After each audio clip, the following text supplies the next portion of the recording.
Hey folks, welcome to Hobbyshire. Just a quick video today. I do have an exciting project that I'm working on, but I'm not quite finished with that yet. However, I should have a video out for that next week sometime. In the meantime, I got one of these beauties as an early birthday present, so let's take this opportunity to give it a quick review. I'm going to try not to rattle on as I know how tedious those kind of review videos can be, so I'll be blunt and straight to the point. Do keep in mind though that my word is not gospel, and this strictly is just my opinion on the product. Opinions vary and that's absolutely fine. Okay, let's make a cup of tea and get started.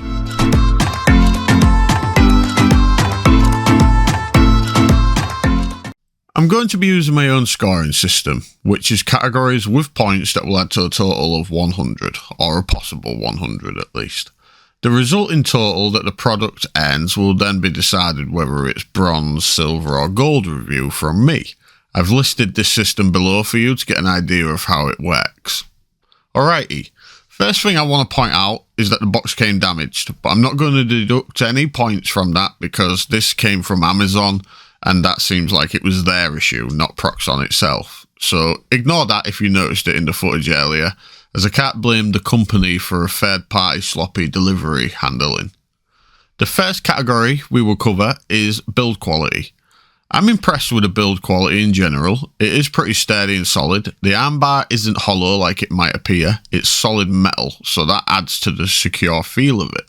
The base itself is good and sturdy too, and the assembly was pretty straightforward. It took me maybe 15 minutes to put all this together.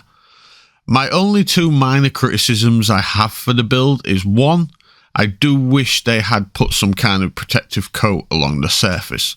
I've seen a few videos out there where it shows that after some use and cleaning all the details on the surface fade away. That could be resolved with a sealant of some kind like a clear coat. Sure, we can do that ourselves and I probably will at some point, but this is considered to be one of the best of its kind on the market, so you would think they would do that. The second issue with the build is the fence, the silver bar that goes across, which helps keep the foam level when you're cutting it. It's very cheap and flimsy. It doesn't match the quality of the rest of the product at all. So for those two reasons, it doesn't score a perfect 20 in this category, but it does rate high with 17 out of 20 in my opinion. Second category is performance. Performance itself is perfect in my opinion. I did have to fiddle a little bit to get the wire completely vertical, and sometimes when I'm tightening or loosening that wire, the coil at the top will spring open in a bit of a tangle, but that's a very minor annoyance and nitpicking, so I'm not too bothered about that. The singular main issue I have with performance is how low the arm sits across the top of the machine. This limits the foam you can cut to being relatively small. I mean, we are working with miniature stuff here, so that's not usually an issue, but anyone who buys foam knows that it comes in a big chunk and you have to cut it small yourself. I have to do that bit with a knife just to make it be able to fit. I wish the arm was extendable so that you could raise or lower it to suit the size of your cutting piece, but that's really it. I'll give this a score of 18 out of possible 20 here because, like I said, performance itself is perfect. Next category is uniqueness. In this section, I look at what about this product is completely unique to the other products on the market in this genre. And there is nothing. There are a few wire cutters out there, like the Hercules for example, and the Proxxon has nothing truly unique about it. Yes, some could argue that the ability to control the temperature is unique, but there are other wire cutters out there that allow you to do that, so it's not unique. At the end of the day, there is nothing that is truly unique about this product that makes it stand apart from others. There's nothing that no other competing product can do, so with nothing unique about it, it gets a 0 out of 10 in this category. That's just how this category works. Next, we have usefulness. This thing is incredibly useful. It takes tasks that would be long and tedious with a knife and ruler and does it in seconds. Like cutting bricks. I needed some bricks for the secret project that I'm currently working on, and cutting bricks on the Proxxon took a fraction of the time it would have taken me to do by hand and achieve the same clean cutting, even finishes. I cannot fault this at all when it comes to usefulness. It just makes everything about cutting foam so much easier. This gets a perfect 20 out of 20 in that category. Next is comparison. In this section, we look at how this product compares to other similar products on the market, like, for example, again, the Hercules, which appears to be its closest competition. In truth, both are very similar, except the Hercules is a bit cheaper and it comes with a foot pedal as standard. This doesn't. So if we were to leave it there, Hercules would actually win in my opinion. However, the key factor here is the community. The community itself makes custom jigs and fences and tools for the Proxxon that just make it king. You have so many more custom cutting tool options for the Proxxon than you do for any other foam cutter, and that's thanks to the community. Because of this, when you do compare it, Proxxon is the best on the market, so it gets a 10 out of 10. Next category is fun. To keep it simple, this thing is incredibly fun to use and so satisfying when you are cutting through your foam like butter. It's the simple things, yes, and it doesn't take much to entertain me, but I had a lot of childish fun just cutting up bunches of foam, and I'm giving it a 10 out of 10 here too. Next is price.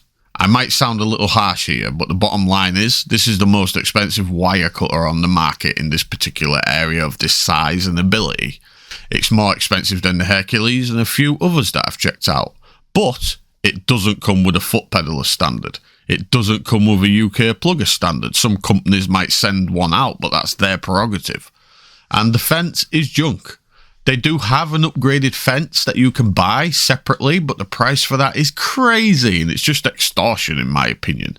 They know the fence is flimsy. They know people didn't like the fence, so they made a better one. But rather than replace the crap one as standard, they decided to keep the flimsy one and sell the new one separately to make you spend more money. And it was like nearly £50. It's almost half the price of the entire Proxxon. It's just a sign of a greedy company to me. It's almost like a video game comes out and they patch it to fix some issues, but they charge you money for the patch. It's ridiculous to me.